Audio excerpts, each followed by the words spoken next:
এই যে আপনাদের সঙ্গে শেয়ার করলাম, আমি মাংস কাটার সময় দেখিয়েছিলাম যে এই আস্ত রানটা, এই রানটা আমার হাজব্যান্ড আমাকে মাঝে মাঝে দেখায়, বাবারে মেলা গরম, মাঝে মাঝে দেখায় যে মাঝে মাঝে সে সৌদি আরবের রান্না দেখায় যে আস্ত রান দিয়ে এইভাবে সে খাসির বিরিয়ানি খাবে। হ্যাঁ, এটা বাসমতি বিরিয়ানি সৌদি স্টাইলে। এই যে আমি আজকে রান্না করার চেষ্টা করেছি, দেখি ওই পাশটা কেমন হয়েছে। আচ্ছা, সেটাও দারুণ হয়েছে। যেভাবে যেভাবে কাচিয়েছিলাম ওভাবে কাঁচানো হয়েছে। একটু ছিঁড়ে দেখি কেমন হয়েছে।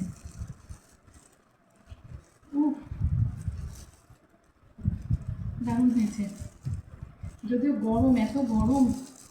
আচ্ছা, আর একটু ঠান্ডা ভাব একটা, আরও মেলা গরম। এভাবে এই যে সৌদি স্টাইলে এভাবে খাবে।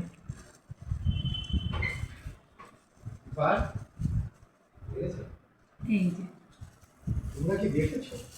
এই যে সৌদি স্টাইলের বিরিয়ানি, বাসমতি বিরিয়ানি। ভিডিওটা একটু এদিক থেকে দেখো, যারা দেখবে না ভিডিওটা একটু এখান থেকে এনে দেখো। এই এই এই নলাটা হাজবেন্ডের জন্য ছিঁড়ে ফেলে দেখি পারি কিনা। কেন হাজবেন্ড বলতেছে না, তোমার ছেলে দেবো? হ্যাঁ, এখানে আমার ছেলেও আছে, ছেলে আছে, মেয়ে আছে। আচ্ছা ঠিক আছে, ছেলেকেও একটু কেটে দেবো।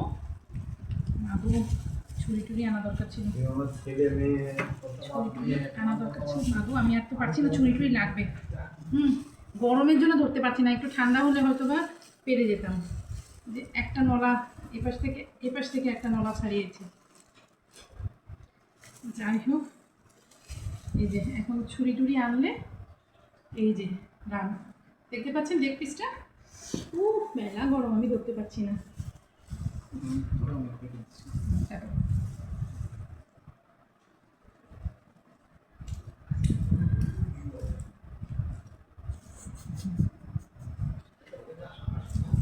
এই যে ঠিক আছে, এই প্লেটটা ধরো।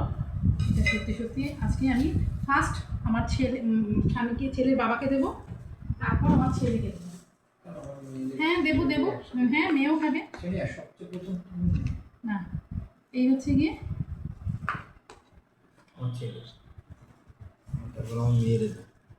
হ্যাঁ ঠিক আছে। এই যে দেখুন, হাত ছড়াও। এই কাজের ঝামেলার মধ্যে বেশি কিছু করতে পারিনি আজকে আমি। এইটা দেবো, আর একটুখানি রেজালা করেছি। এই দেখো রেজালাটা দেখো, এই যে রেজালা, একটু রেজালার মাংস আর রেজালার ঝোল দিই, ব্যাস। রেজালার মাংস, রেজালার ঝোল, আর হাত তো আমার নোংরা হয়ে গেছে, ব্যাস দাও। এইটা সার্ভ করবো আমার সন্তানের বাবা বা হাজব্যান্ডকে। এটা তার নামে প্রথম খুললাম, তারপর ছেলের নামে খুলছি। আজকে এই পর্যন্ত, আল্লাহ হাফেজ।